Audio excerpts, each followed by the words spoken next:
Welcome back to Club Chit Chat with your DJ, Miss Sophia, right here on WERUradio. WERUradio. We are the home of Pride, baby. That was bodied by Megan Thee Stallion. Did y'all see the video? The video came out, honey. Yes. She had I don't know who nobody is in the video. I just saw everybody looking alike. Taraji P. Henson is in there. I saw they said Taraji. A lot of other Black is there. Everybody looked the same. It just looked like one. Taraji was the one with the red. Oh, that was her. Baby, China Black was the one in the black wig. Well, I need to see it on a big screen because I looked at it on my phone here. Everybody looked alike. Her just looked like some Beyonce backup dancers. Dressed alike. But James say, tell George he just had to play that song. That's my jam right now. And Jenna told me, don't invite your black ass back up here no more. Oh my God. But child, listen.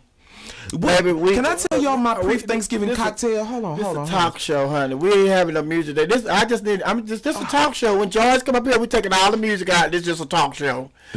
We got a very important election coming up. On December the 1st, we have a runoff. There's going to be December the 1st. And then on January the 5th, we have a runoff with Warnock and Ossoff. So we need to get both of those Senate seats here in Georgia on January the 5th. You can start your early vote. Early voting start on the 7th, I believe. But go on and make sure you make arrangements to vote for this Senate race, the runoff. Yes, that's very important. What were you saying? What was I saying? I don't know. Your cocktail, you said about your cocktail.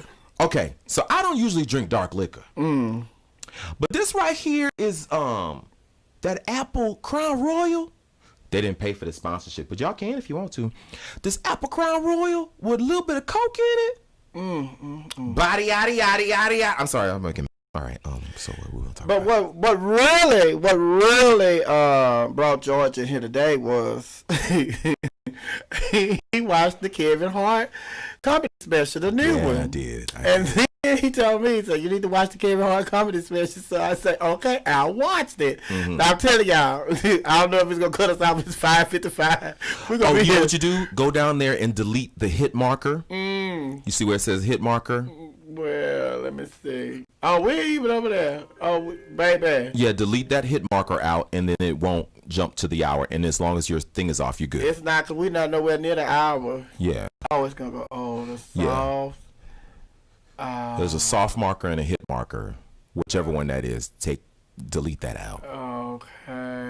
Let me go. Ladies and gentlemen, no other program director in the country would allow their personality to do that. But this is Miss Sophia. He took over the whole show. He been talking. Let me see, honey. Ooh. Oh, that's Todd talking about round croyle. Did I say that? I meant crown royal. Did I say round? I don't know what you said. Ooh. I tell y'all I'm drinking no brown liquor. But okay. George watched the Kevin Hart comedy special. Yeah, no F's given. And then he told me to watch it, and I did. And then we started having a conversation about it. And for the people that haven't watched it, honey, spoiler alert, we can't have this conversation without having a spoiler alert. We're going to spoil you. Baby, it is done. It is done. It is done, honey. Well, I mean, I guess I'll start it off while you read all these text messages that people's cussing me out on. I watched the special. What is it? What are they saying? Oh, okay. My son, this is my daughter, Jalen. Prime example. What we talking about? We're going to say this, then we're going to go on, honey. He said, no, Sophia asked me about my drag and just told me that I'm not ready yet. And when is the right time to have the conversation? LOL. So it's just like I told him, you're not ready. Not yet, but it's some stuff that you have to do, and it's just like, and we've been talking about it. We get on Zoom. Oh, but you explained to him why he wasn't ready. Not right then. Oh, but you did it. But you did. Each time we have this. But you did. Oprah was going to do it. But like I'm telling you, I didn't do it when you wanted me to do it, George. You're right. But we did have that conversation. It was coming. Iana just had to wait. But come on, Kevin Hart. All right, back to Kevin Hart. See how she did that? All right, so I watched Kevin Hart last night, and I think Kevin Hart is a funny guy. Everybody who doesn't think Kevin Hart is funny? He's funny. A lot of people. Yeah, well, yeah, I guess a lot of people don't think he's funny, but I thought he was funny. So I saw it was a new special on, and I was up late, so I put it on. I watched it, and I think already there are blogs that are already dragging him, but there were some instances that I thought that were really uncomfortable for me and misogynistic in their delivery. One particular joke, spoiler alert in 5, 4, 3, 2, 1. He was talking about his daughter and how the joke was his daughter was like this little boy at school. And she says, oh, I like him. He's so funny. He makes me laugh. I want him. And so Kevin Singh was like, what? You want him? But she said, yeah, I want him. So he's like, okay, go ahead, be happy. So she's, I guess dating or seeing the little boy. And then she says, I don't want to see him anymore. I like Billy. Billy is so much better. He's so much funnier, blah, blah, blah, blah, blah. So she's now seeing Billy. 2 weeks later, she comes back. I do not like Billy. Oh, my God, he makes me sick. But Scott, he's amazing. So she's dating Scott. So now the joke goes, he says, my daughter is doing hoe shit. Okay. All right. So then he said, and I know she was doing hoe shit because I called a hoe that I used to mess with to find out if that's what she did. And she said, yep, that's exactly how I started. Okay. Uncomfortable, but fast forward because these are jokes. Now, later on, there's a story where he goes in and he asks his nephews, pervy moment, what they're doing sexually. And so he asks his nephew, pervy moment again, what's the nastiest thing they did with their girlfriend? Now, he's 40-something, and he's asking his 21-year-old nephews. I would never, but okay, for the sake of the joke, let's continue.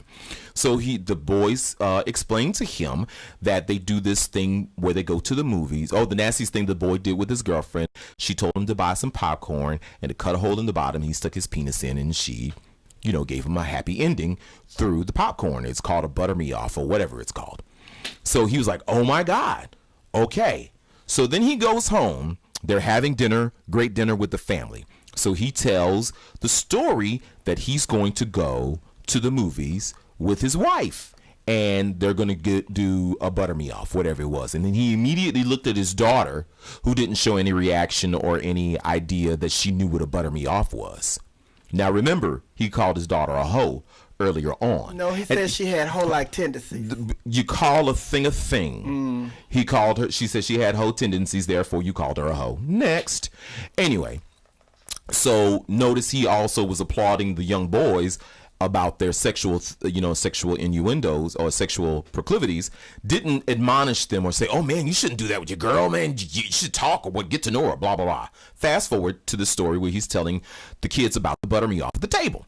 So he immediately looks at his daughter as if to say that she shouldn't know anything about it. But the son immediately chimes in and says, oh yeah, Dad, make sure you get a large. Make sure you get the large popcorn, blah, blah, blah. Never admonishes his son, never calls him, a hoe or whatever it is you call a guy. And never. And I just thought that was so misogynistic in its delivery.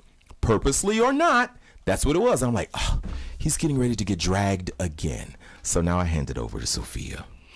So my take on it as a comedian is, first and foremost, he's a comedian and he's telling jokes.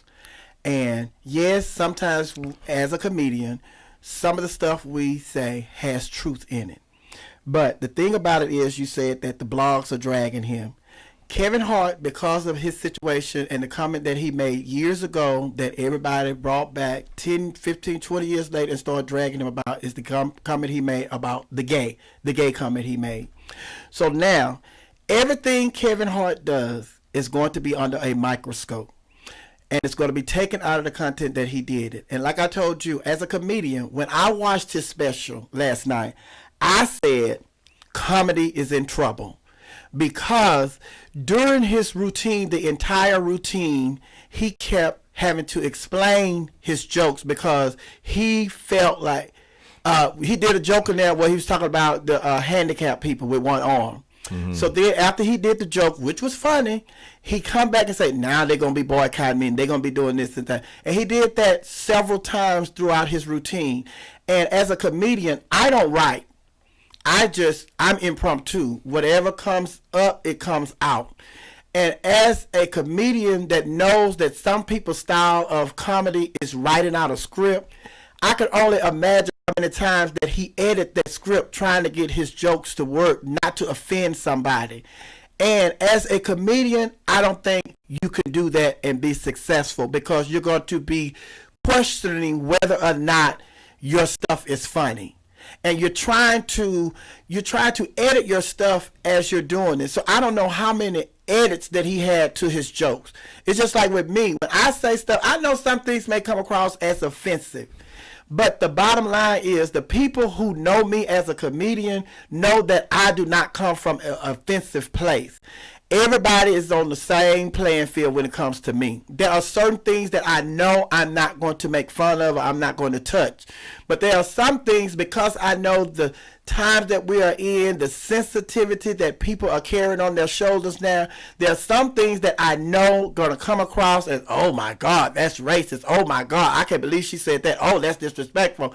But at the same time, I have to be me. And the people who know me know that I don't come from a mean place. So I'm assuming the majority of other people know me and they get where I'm coming from and they don't take offense to it. But when it comes to Kevin Hart, everything that he does now is going to be on a microscope. And you can tell within this comedy special that he just released, he is not comfortable being himself. He is trying to soften the blows before they come. And it's just like you said, everybody said a lot of blogs are dragging him. And it's just like, yeah, they are going to do that, because we have given them free reign to do stuff like that. Anytime we have let society lock Bill Cosby up because of something that he was accused of years and years ago, then that told us right there that comedians are in trouble. And then you said that he did this whole thing about, the girls and the guys going to the movies, and the guy, his nephew, telling him, first of all, the nephews are 21. They are grown. They are adults. And he's having this conversation with them.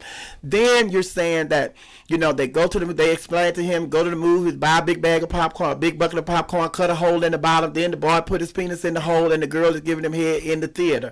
So it's just like, your conversation was about the boys, him having that conversation with the boys, and not like, you don't do that. But what about the girl that's giving them head through that popcorn button? That's what he's trying to prevent his daughter from being that girl. But he didn't his son. But then it's just like. Right, he didn't for his son. That's what misogyny is. But it goes back to boys will be boys. Boys will be boys. And that's how we raise boys differently. We raise boys, no matter how much we talk about it, how much we curse about it, and we try to change it, we still raise boys and girls differently. Why? Because that's how we were raised. And then it's just like, until the kids come up and they change that, until the kids become adults and they change the situation on how to raise kids, because there's no book out here on how to raise kids. So everybody's just doing it, with what the tools that they have and the tools that were passed down to them. It's just like with the sex now. It's just like when we were coming up, boy and girl. But now it's just like, some boys like girls, and some boys like boys, and some girls like girls. So now it's just like, oh, what, la, la, la. But now it's just like boys, girls, boys, girls, boy, girl, two boys, one girl, two girls, one boy. It's just, everything goes. But it's just like, times have changed. Certainly. And that's how it is. But it's just like, but the bottom line is, he is a comedian. He is a comedian, and you cannot dissect everything that he does. I get that he's a comedian. Completely. Yeah. I admire that, because it takes a gift, and I love watching comedians. I wish I had that gift. And I think I'm funny on a script, but I'm not a comedian. Let me be clear. However, with that being said, had the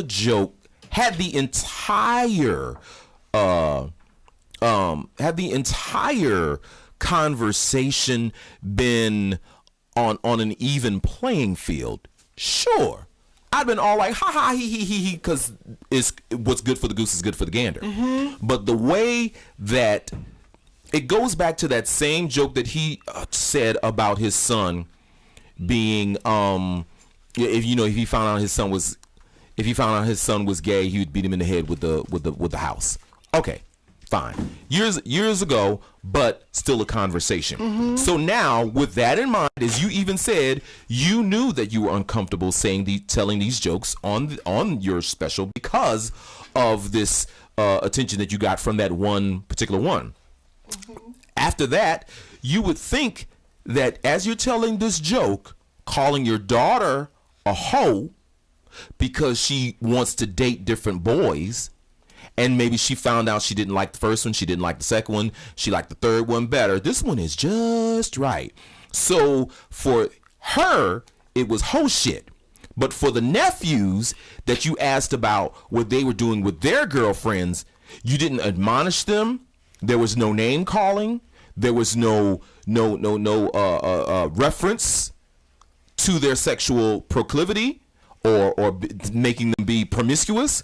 And the same thing with your son. When it came to you telling the story about the butter popcorn situation, mm-hmm. you looked at your daughter. She bet not. But the son was like, "Yeah, Dad, you better get the big bucket. Yeah." You didn't say anything to him, which leads me again to say you're still not being responsible. Because the joke is the joke. I get it. It was kind of funny. Oh, now she just dating all these guys. She's starting off real fast. But if the joke had been, "Boy, I'd punch you in your face. This not, butter popcorn, you wasting good money." There could have been a number of ways you could have ended that joke that still did not marginalize females and treat females as if they are less than boys and are not empowered to use their sexuality. And whereas you could have a conversation with the boys about what's the nastiest thing you did with your girlfriend. You didn't have that conversation with your daughter because you are misogynistic, and this is who you are. It's not just jokes at that point, if that makes any sense. But I hear you. But for me, going into the situation is I never took my eyes off. This is a comedian doing a comedy set, and he wasn't that funny. But hold on, this is a comedian doing a comedy set throughout the whole show. That was my whole thing. He is a comedian. I didn't take offense to nothing that he did. The only thing that bothered me was to see him being uncomfortable trying to do what he is gifted at doing and trying to explain, because it's just like, I know somebody's going to take offense to this. Somebody's going to take offense to everything you do. You cannot please everybody. So the thing about the thing about it is, from the beginning to the end, he was a comedian to me.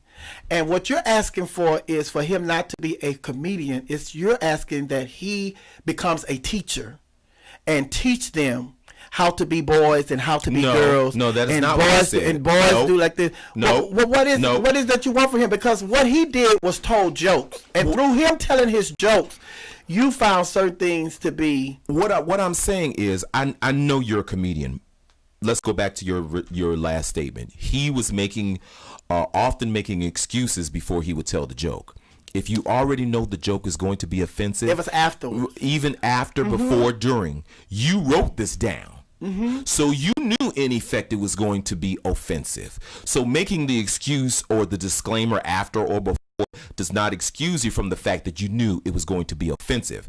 If you knew it was just a funny joke, mm-hmm. it's a funny joke. It is what it is. But if you knew as you wrote this joke it was going to be offensive, you could have rewritten or omitted the joke. But let's move on. But the thing about the thing about that is everything that a comedian does or everything that anybody does, it's going to be offensive to somebody. The part that I didn't like is that he took time to explain, like when he did the handicap joke, he took the time. Because he knew it was going to be offensive. But he took the time to explain that. And my thing is, as opposed to you explaining that, it is what it is. You did the joke. Move on. Give us another joke. Don't waste time going back trying to explain. I know y'all going to be protesting. I know y'all going to do this. Give us another joke. Don't worry about it. Let that come. It's going to come. If it's going to come, it's going to come. So it's just like, don't waste time trying to explain yourself. You're a comedian, and it's just like you cannot edit yourself while you're doing your work. You cannot do it as a comedian. Because he wrote to those jokes. And then that's what I said. How many times do you think, if you was there, I'm sure if he allowed you to see, there was so many different rights to these jokes and stuff, honey. There was so many different rights. He didn't edit that stuff, and it just got to the point where, listen, baby, it is what it is. I'm going to have to just go on and just fly with it. And then that still wasn't enough. He was still trying to explain, or keep the fire from coming that ended up coming anyway. Again, I repeat myself. when you wrote these jokes, you constructed these jokes. You constructed the setup, you constructed the punchline, you constructed the delivery of the joke. So you knew as you were rewriting, editing, there was another way to deliver this joke that would not be as offensive. There's never going to be a joke that's totally unoffensive. Let me just say, let's be clear. But my main point, and out of all of it, first of all, I didn't find he was as funny as he had been. Maybe because he had breaks on his... No, this is what I'm telling you. This is the reason why. Because he couldn't be himself. He is trying to be the new Kevin Hart that you all have forced him to be. No, it's just like... No. If you're writing your jokes... You know how to write. Right. There is a way to write a joke and be funny and still not be offensive. And what I'm going back to. Okay. What I'm really going back to is the way that the whole misogynistic thing about the daughter being a hoe and the boys were lauded for their sexuality. The daughter was being punished for exercising her right to decide who she dated and if they fit the criteria that she wanted to date. The boys were applauded. They were lauded. They were even giving the hands up, high fives because of what they were doing, but she was treated differently because she's a female. And that is where we go. That extends into toxic masculinity. That tells you that there are different rules for boys than there are girls. And that is why we have situations where people don't people don't have defined lines of what is acceptable and unacceptable. And what you have just told all the females, all the young females, your daughter's friends, is that if you date different boys, you're a hoe. But if you're getting your dick jacked off at the movie theater, great for you. Oh, that's wonderful. That's amazing. And that one instance is everything else. The one-armed people and the private schools breeding bitches, which I found slightly offensive. But hey, your kids go to school, so I guess they bitches too. But anyway, I found that toxic masculinity. I'm like, yo, did you not learn anything? The one arm, every other joke I could have did, but that one, I'm like, didn't you learn? So you didn't read that out loud? So your daughter's a hoe, but your son is okay?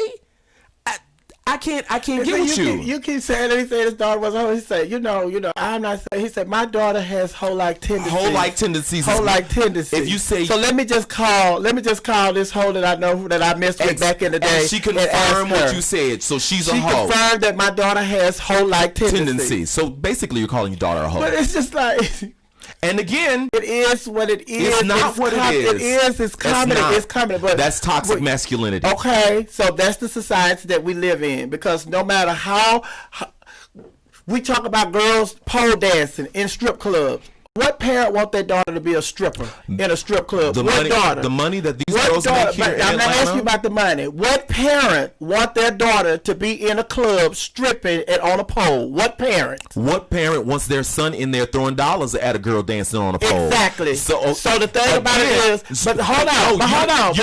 You're saying that the pole dancing is wrong. No, I'm saying what I'm saying is. What are you saying? What I'm saying is, just like we accept these pole dance, these girls in here pole dancing, and these boys in here making it rain on these girls who are pole dancers, that's the same leeway you should give the comedian Kevin Hart. He is saying what he said, from his perspective. So calling your daughter a hoe is okay? You called his daughter a hoe. He said she had hoe-like tendencies. That's the same thing. To you. That's the same thing. As a comedian. He is a comedian, and he's doing what he do. Now, Sophia, you know better.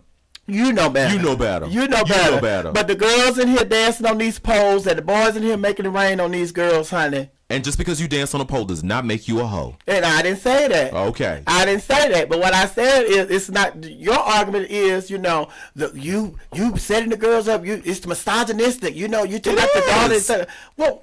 Same thing with them going find these pole dancers, and then it's just like it is not the same thing. Okay, now we talk about this, but Uncle Clifford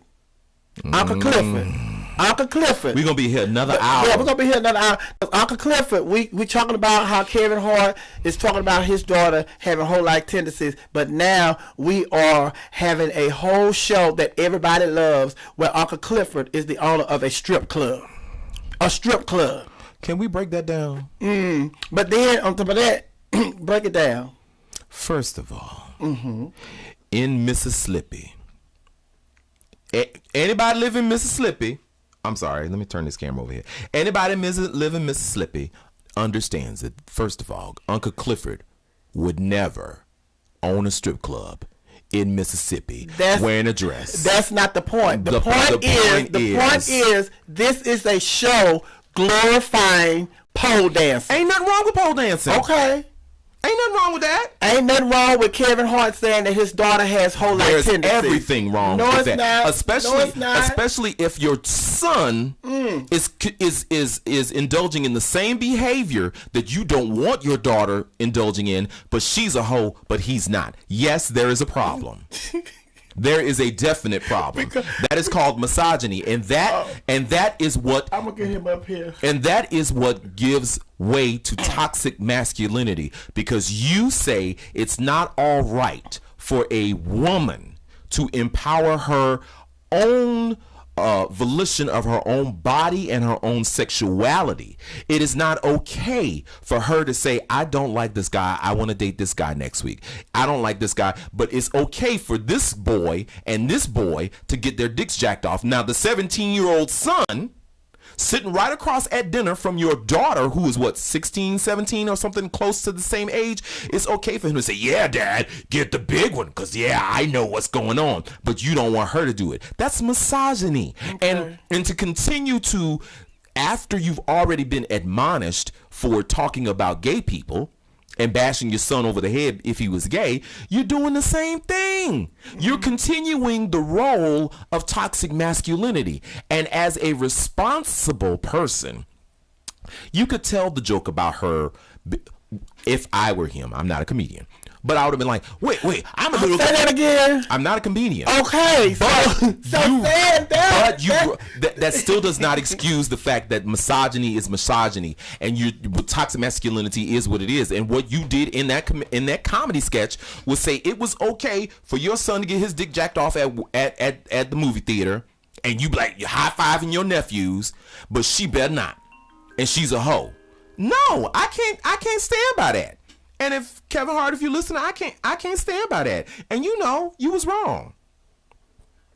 But what was funny when he told his wife that he was gonna give her that good dick on the 8th of every month. That was hilarious. That was hilarious. That was funny. It was just uncomfortable to see that man not being able to do what he is gifted to do, because everybody's going to put him under a microscope, and everything that he does is going to be dissected. It's just like it's a comedy show. But that's not. It's a comedy show. It's a comedy show. I get the fact that it's comedy, Sophia. I understand that. I am a thespian. I get it. You have to deliver the punchline. You have to make people laugh. But at the same time, the context in which you deliver it, unless the whole thing is wrapped around an equal scale.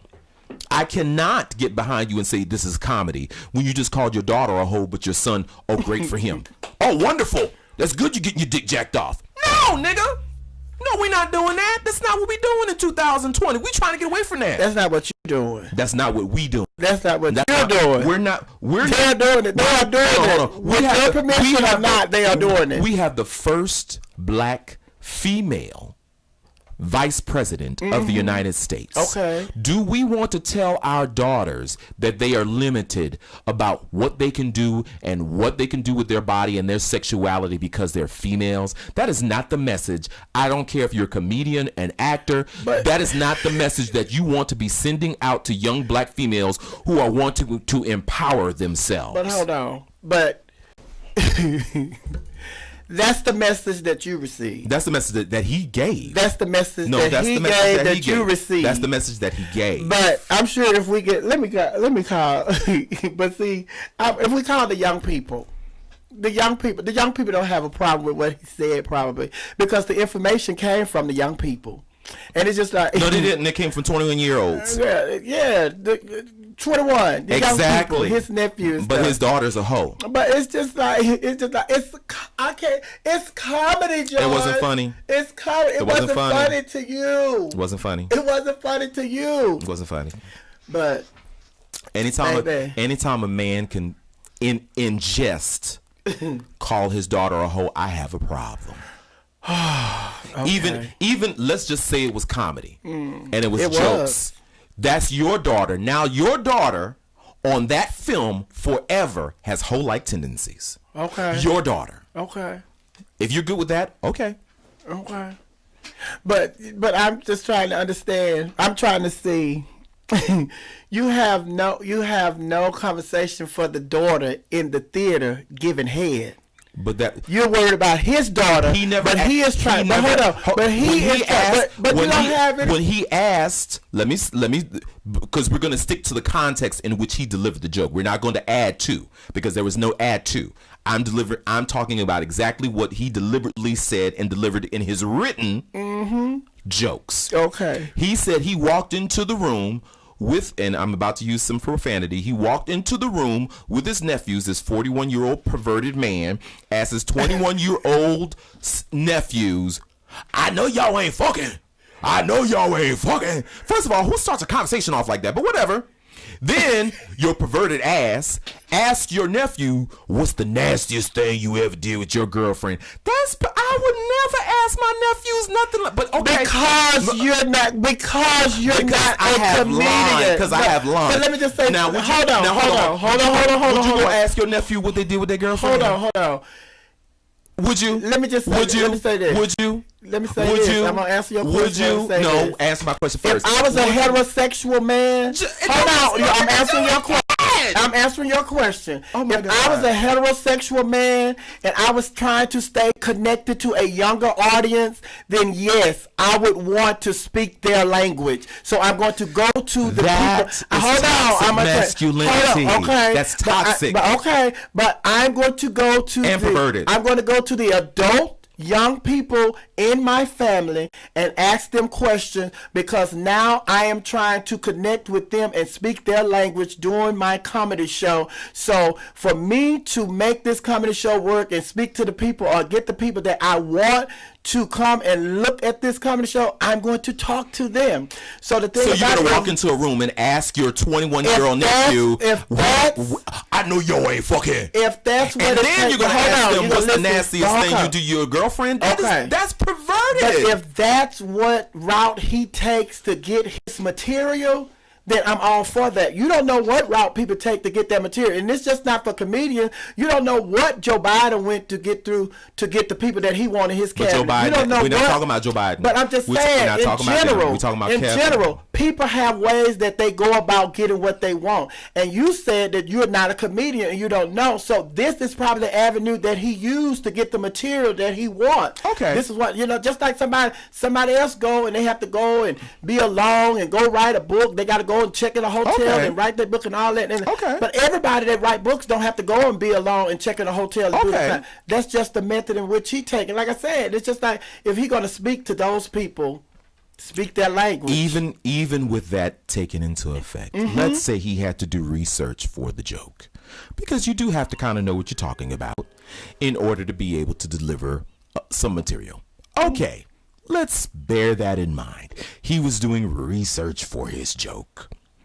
At the end of the joke, you said, well, they didn't talk about the girls that did what they did with the boys. That wasn't what the joke was about. The joke was about, hey, what's the nastiest thing you did with your girlfriend? The joke was not in reference to what the girls did. The frame of the joke was, hey, I know you ain't fucking. Tell me what the nastiest thing you did with your girlfriend. And he's like, and the young man in his joke felt uncomfortable even discussing this with his nephew. But upon prodding him, oh no, man, you could tell me. He said, all right, I'm gonna tell you.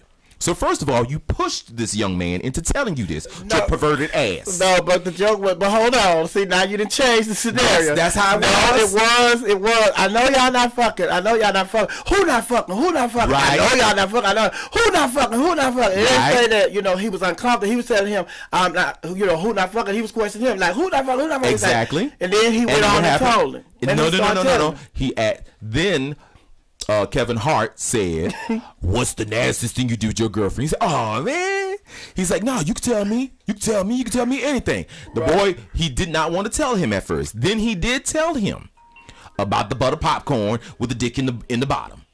Now, you talking about the girls. This ain't even the frame of the thing. But because toxic masculinity is a real thing, that's what we do. We automatically say, but what about the girls? The girls wasn't part of the joke. Girls wasn't part of that joke until he called his daughter a hoe. But listen, this is my thing.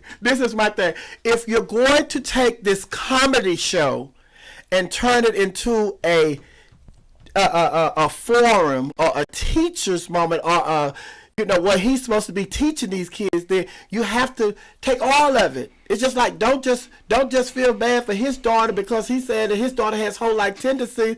Just because he didn't say this other person's daughter's in here giving somebody head, she is doing hoe activity. But he didn't call them hoes. But he set it up. But he didn't call them hoes. But he set it up. He didn't call them hoes. But see, just because he didn't say that. As a comedian, you already know inference is not part of the punchline. Oh my God. Inference is never part of a punchline. You set up the joke and you deliver what the material, and then you deliver the punchline. Inference is never part of the joke. All of it goes together to tell the story. But that's not. But all of it goes together to tell the story. Well, let me define inference. All of it goes together to tell the story. Inference is things that you do not hear or see. That's what inference is. So when you infer something, it has to be able to be seen.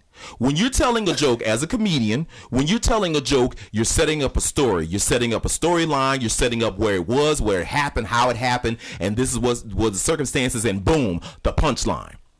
In that setup for Kevin Hart, there was no inference about the proclivity of the girls jacking off the boy at the movies. The only direct statement he made was, "Oh man, wow." The other statement he made about his daughter was that she was a hoe, and that's toxic masculinity. I couldn't get with it. It was a joke. It was a joke. Your daughter's a hoe forever. It was a joke. Your daughter is a hoe forever. We don't even know if it's true story. We don't know, because I said some of the stuff we say is true. That don't mean that it was true, because you don't know if it's a true story. Even worse, even if it's even worse, your daughter is still a hoe. Even if it's not true, your daughter a hoe on that film forever. Oh, okay. She got hoe-like tendencies on that film forever. Baby, they are coming through, honey. Look at Jenna saying. I ain't listening to Jenna. She got hoe-like tendencies.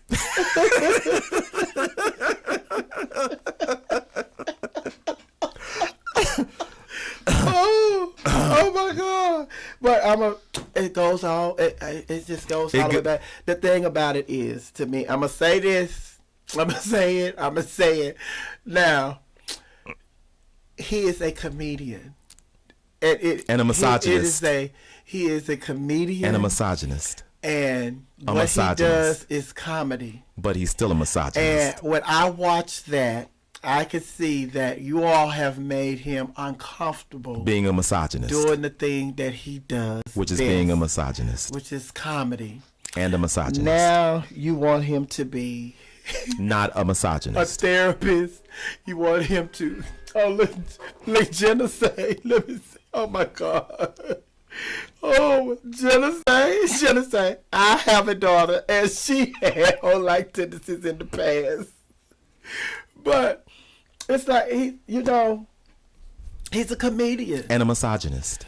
Okay, he's a comedian and a misogynist. Thank you for thank you. That's all I needed. That's all I needed. And it's selling. That's all I needed. And it's selling. But does that make it okay? Yes. Because the thing about it is, and it's just like, and I know the thing about it is, it's just like you brought up. We have our first African American vice president, female. Yes, but it's Black. just like, yes, but it's just like,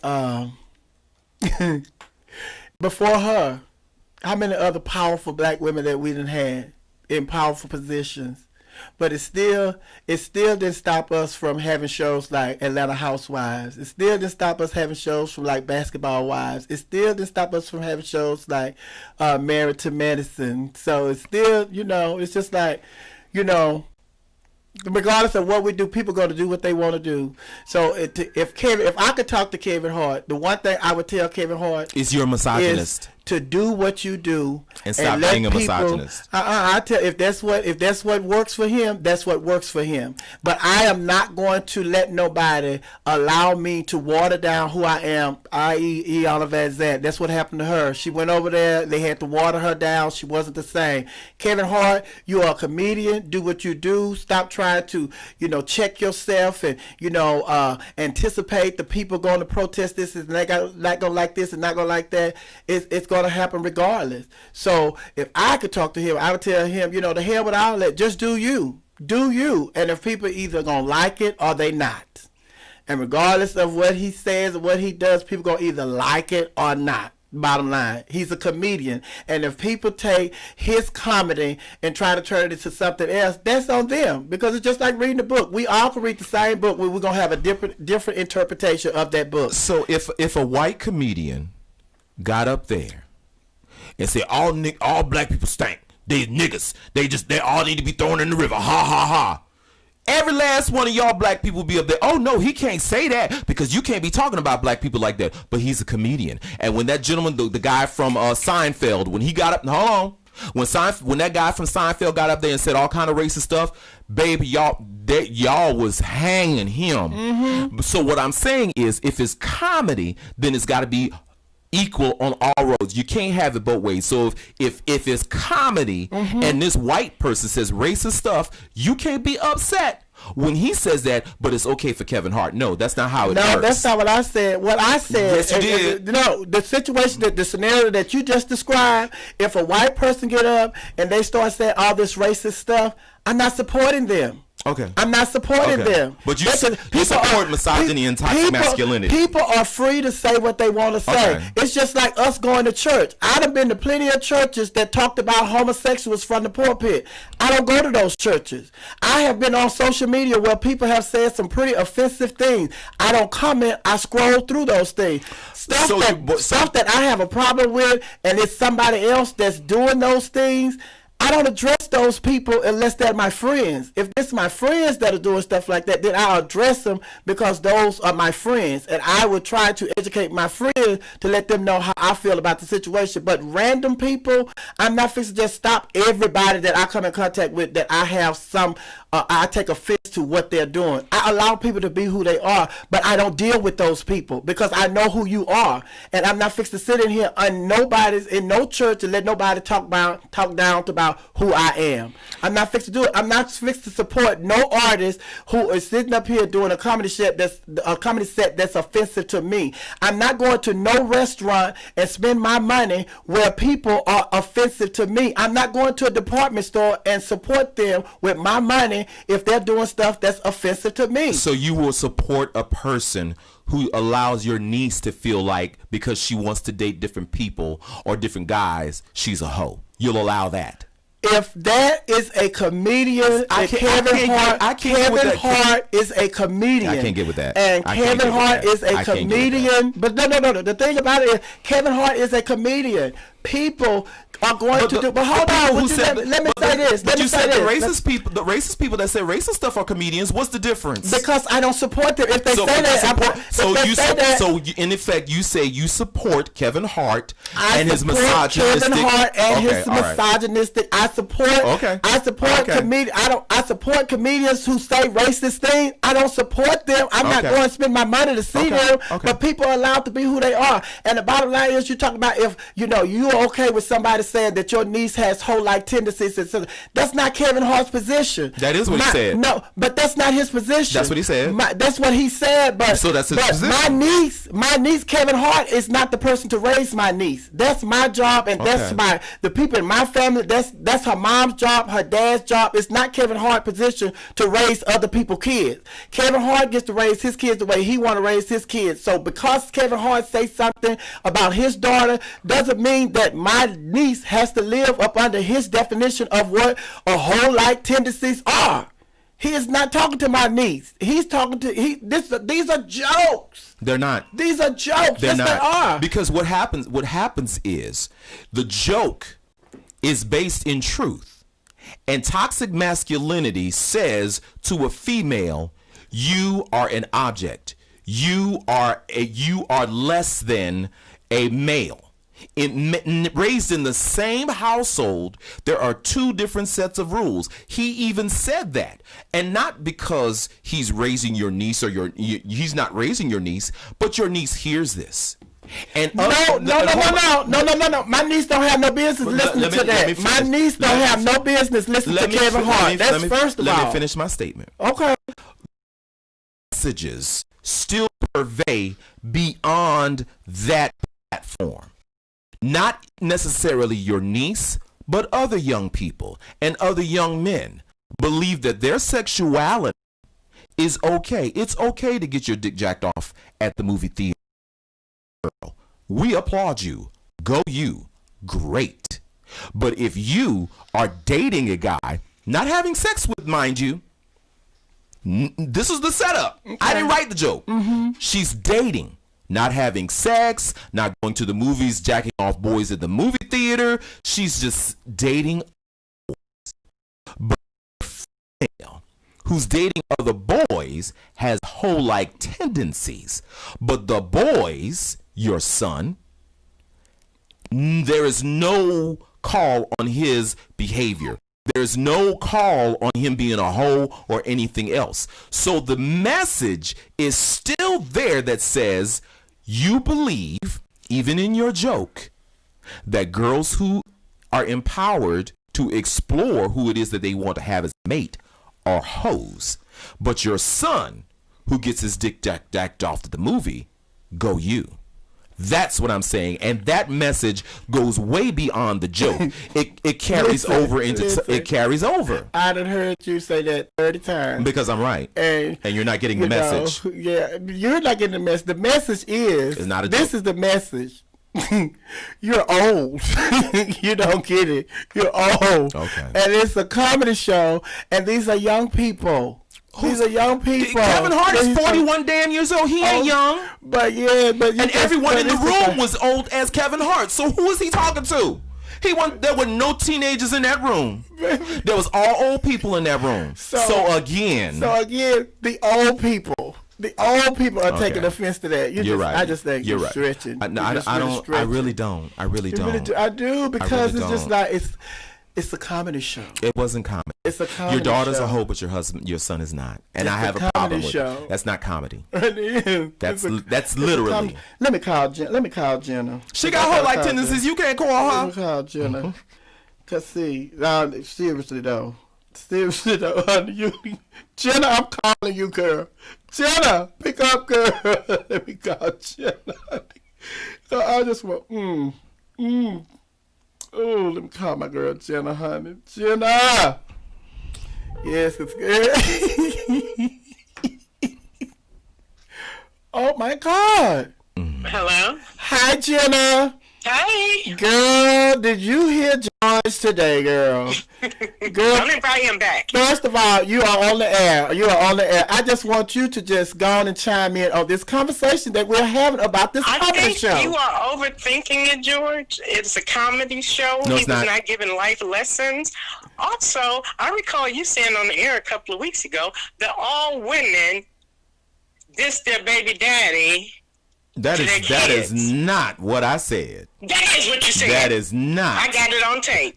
I wish you play it back because I know that's not what I said. Oh Lord Jesus! I know that's not what I said. Make stuff up. But anyway, Sophia, you have been on point all day today, so just don't invite him back.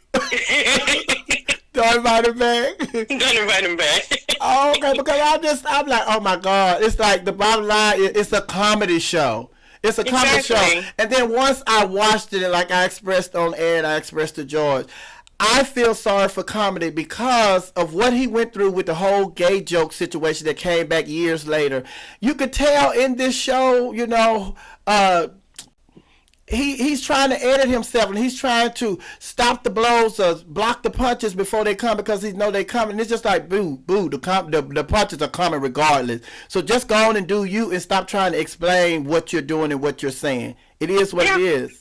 Yeah, I mean, the thing is, you know, like we talk about, it's the cancel culture. So you have to watch everything you say, but at the same time, you can't be your authentic self. It was a joke. I hadn't seen it, but from what you guys talked about, I probably would have laughed. And he didn't call her a hoe. He said she had hoe tendencies. Big difference to me. Trust me, George was laughing. George was laughing. I didn't. I really felt uncomfortable watching the show. But he watched the whole show though. I needed to for my research. Mm-hmm. Now, how old will you be on your birthday, George? 75? Yes. I might get fired, Sophia. I'm hanging up. All right, bye, Jenna. Bye-bye. Yeah, but, oh, my God. Oh, my God. This is an interesting conversation. This is oh, my God. And you know what? I maybe I might be reading a lot into it. Maybe, and I'm giving you this, maybe I am not the audience that he is speaking to. Maybe I don't want to forgive him for well, no, I didn't hold the thing about it because I thought that shit was funny when he said he beat him over the head with I thought it was hilarious.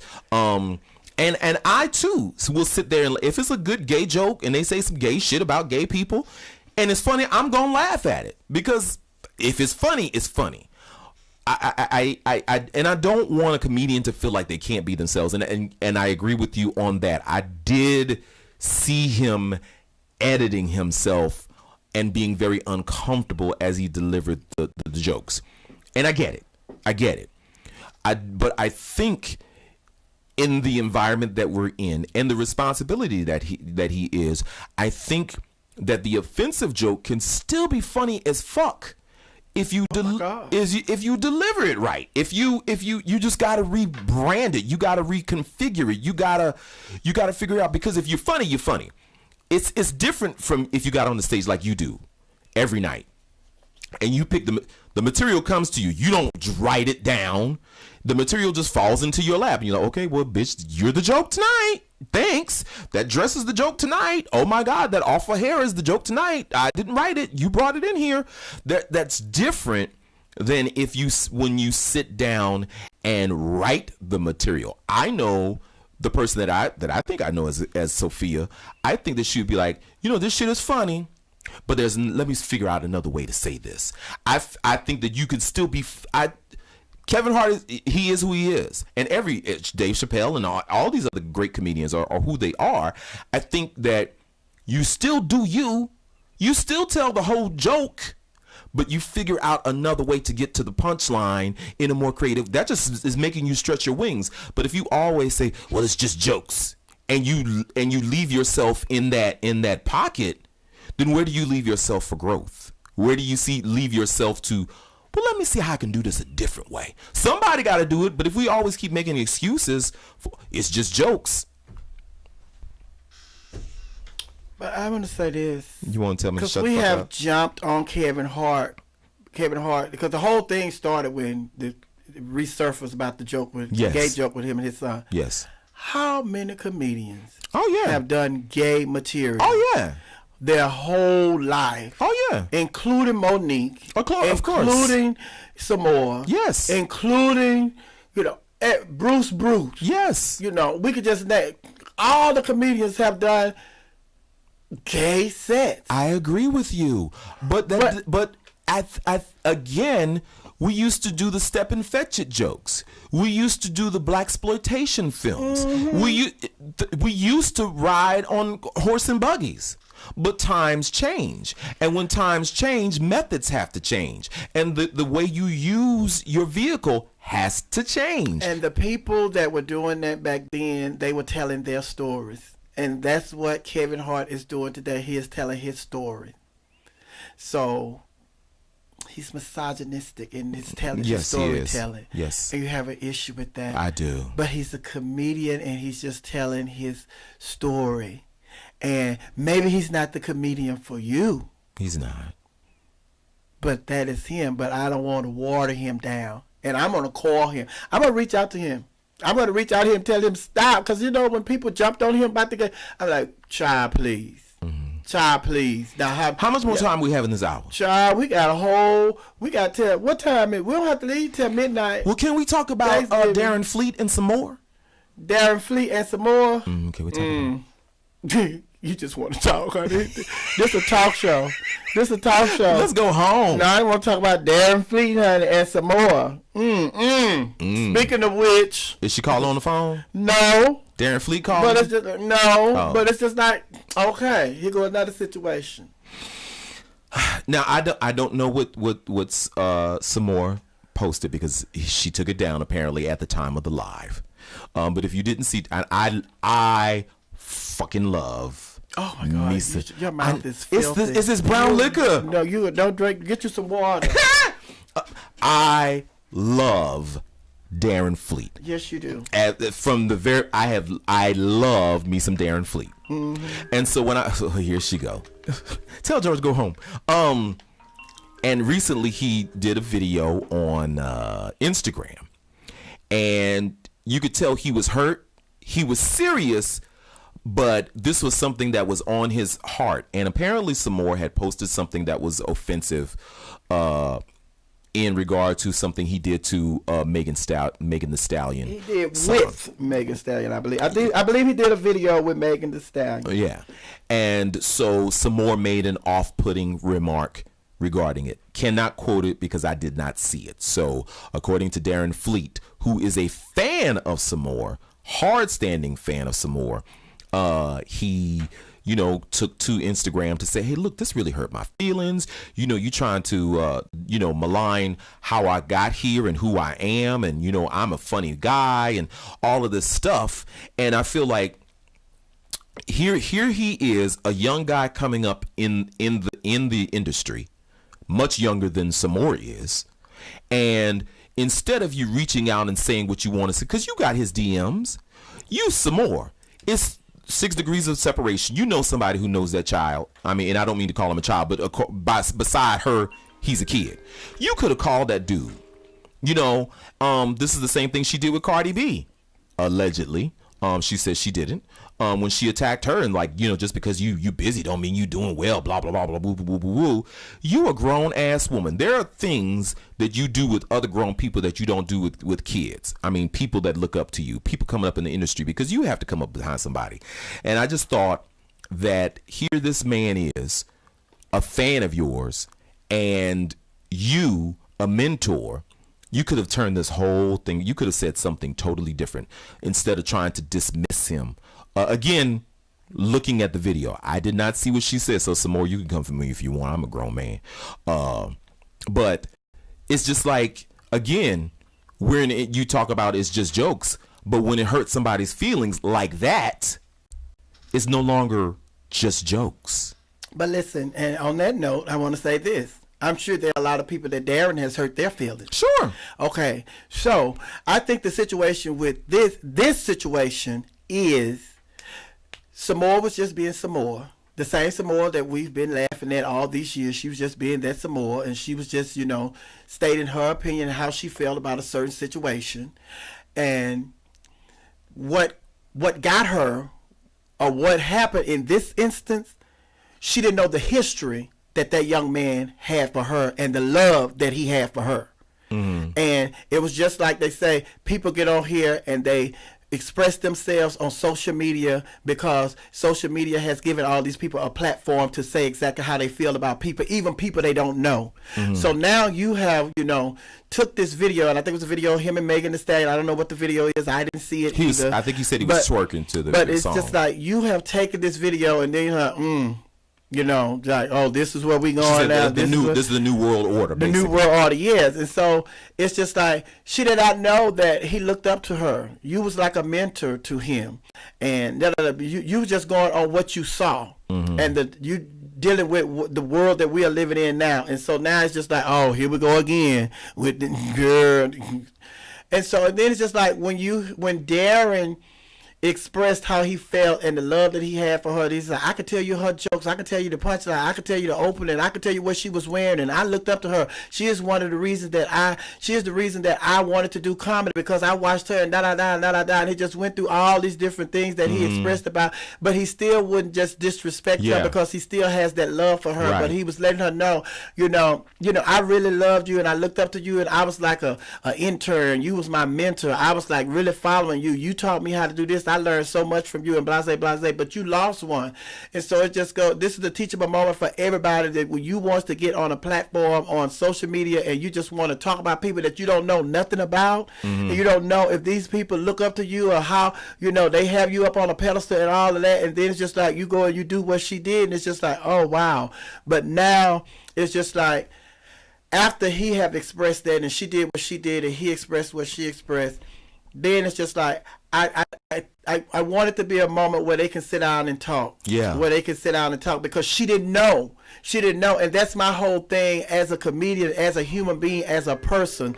Just because you don't know people, when you get ready to do stuff like that, you need to take into consideration, am I going to be able to deal with this if it comes back to bite me in the ass? And am I gonna be able to stand on this? And do I want people to treat me like this? Because the thing about it is, we all are subject to nasty comments. Michelle Obama, we didn't know, we assumed that they were getting nasty comments when she was first lady and her husband was the president, but now she has written her book, and now he has written his book, and several things has come out about what they deal with when it comes to social media. It tears people down. I don't care how strong a person appears to be, in the world, honey. Everybody is a human being, and they all have feelings, and you can hurt people's feelings. Even me, in the line of work that I do, I know everybody don't want to be the butt of the jokes, but the people out there that I talk about sometimes, it's just like, they don't want to be the butt of the joke sometimes, but the majority of the people in there laughing. They laughing, but then it's just like, sometimes people, you talk about somebody, they bust out laughing. Then if I pick out a flaw on them, then they want to, oh, God, I don't know whatever all that. But you was sitting over there laughing when I was talking about her dress. You thought that was funny, and now everybody's laughing because I'm talking about your eyeglasses, but you don't think it's funny. So it's just like, that's what we are. That's the society that we're living in, honey, and it's sad. So as a comedian, as an on-air personality, as a celebrity, what do you think is the responsibility when the social media, especially as a person, you use the platform, you use YouTube and all that, what do you think that we need to be more cognizant of or do differently than we've been doing so far? I think it's just like, we are really taking the fun out of life. We are really taking the fun out of life because we want everything to be just, this is it. This is how we do this. This is how we do this. This is how we do that. It's just like, we have taken the fun out of life. It's just like, it's not fun. A lot of people say, like the pageant world, the gay pageant world, people, get on social media and they tear down the contestants. And then it's just like, when you go to the pageant and it's not but two contestants in the pageant, then you complaining because you paying $15 and $30 and no contestants are in the pageant. You tore them down on social media. So it's just like, we tear down stuff and we destroy stuff, and then we sit up and complain when we don't get what we want. Well, you're the reason we don't have but two contestants. Remember when you went on social media, you tore them down and you talked about this and talked about her drag and talked about how she looked and da. And so that's what we do as a society, is sit up here, we complain, and then it's just like, we don't support. We don't support, but we got a whole lot of complaining to do. We got a whole lot, say about this and say about that, but you're not supporting nothing. And then it's just like, but if your support matched your complaint, we'll be a hell of a world. Come on, say it again. If your support matched your complaint, we will be a hell of a world. Wow. But because it don't, it's just that we are where we are.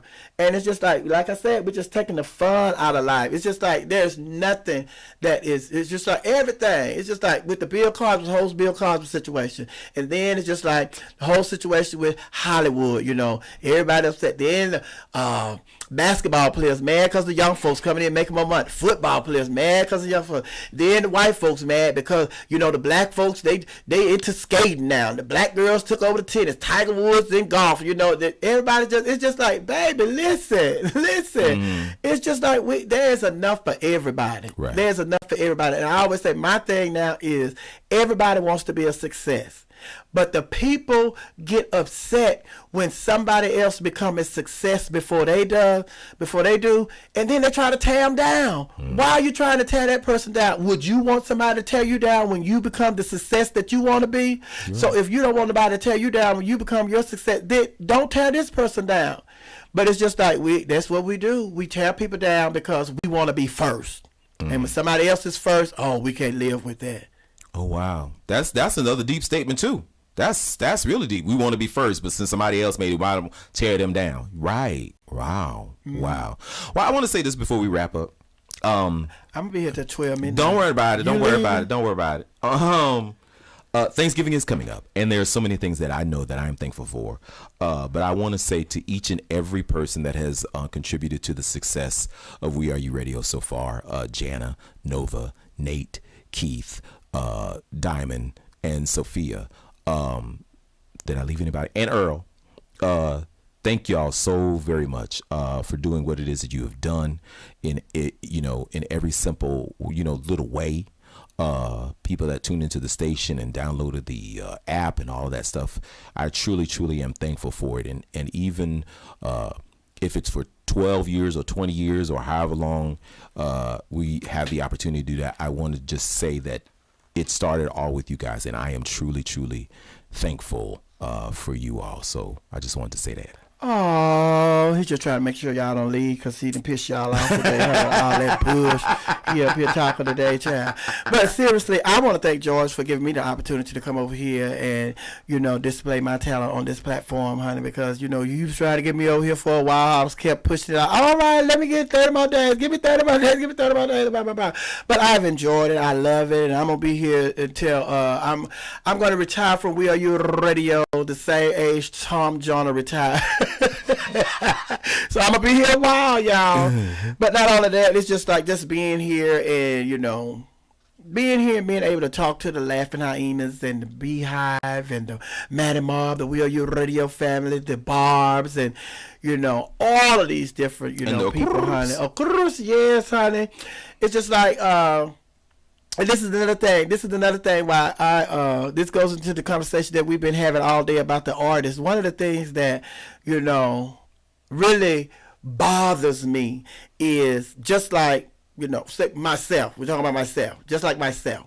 It's just I want to be with my family for Thanksgiving, for the holidays, just like everybody else. But, this time I'm not able to do it because of the coronavirus. But a lot of people cannot be with their family because of the coronavirus. But if the coronavirus wasn't around, I would probably still be here, working and not going home to be with my family during the holidays. And that is another thing that I want people to always take into consideration when it comes to radio personality and entertainers. Entertainers make a lot of sacrifices not to be with their families during holidays and special events. Sometimes some people get married in their family. People don't even go to those weddings and stuff because they are entertaining you and doing their job. And you all need to take that into consideration when you are so quick to judge these people about mistakes that they make. It's just like, you know, come on, be a little bit more compassionate, have a little bit more compassion, be a little bit more forgiving, you know, to these people, because these people are doing a service for you. And it's no different than, you know, it is some different, but it's just like you look up to the servicemen that are going all around the world fighting so we can have the freedoms that we have. Same thing with entertainers, honey. We love entertainers as long as they entertain us, but it's time that the entertainer, you know, say something or do something that we don't agree with, then we want to tear their whole career down. Don't do that. Don't do that. I agree. But I love you all. Happy Thanksgiving. Eat a little turkey. Don't eat a lot of turkey because you don't want to end up looking like a turkey. Oh, and get back to me safely, honey. I'm gone. Tomorrow is Thanksgiving. I'm not going to be here. You going to be here tomorrow? No. Friday is the day after Thanksgiving. You going to be here? Mm-mm. Then Saturday, Sunday, we off for the weekend. Is Keith Sibley going to be here Saturday? I think you I have a whole ass. Mm-hmm. Are you coming back Monday? Yes. I'm not. You coming back Tuesday? Yes. I'm not. You coming back Wednesday? Yes. I'm not. You coming back Thursday? No. Oh, I'm not either. And next Friday? Yes. So in other words, ladies and gentlemen, happy Thanksgiving. Gobble, gobble. Today is my last day.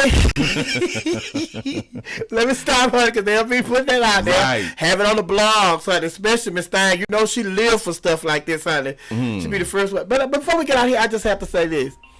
I'm having one of those days where I didn't put on a deodorant. I'm so glad y'all are not in the studio because I'm sure. Do you smell me? No, I'm way over. I smell I'm way over here. I say, oh. I said, oh, girl, you forgot to put your deodorant on. I'm having one of those days, honey. Oh. No deodorant, child. But thank you, Jenna. I love you. Oh, happy birthday, Jenna. Jenna's birthday is Sunday. That's you didn't right. Tell me. Well, you did. I kept trying to tell you to do the birthdays. No, ma'am. You said do the birthdays for the day. We weren't doing Sunday birthdays. But see, that's how it is. Here you go, Jan. Are you listening? Hold on. Hold on. Let me do this. Go ahead. Happy birthday to you. Happy birthday to you. Happy birthday,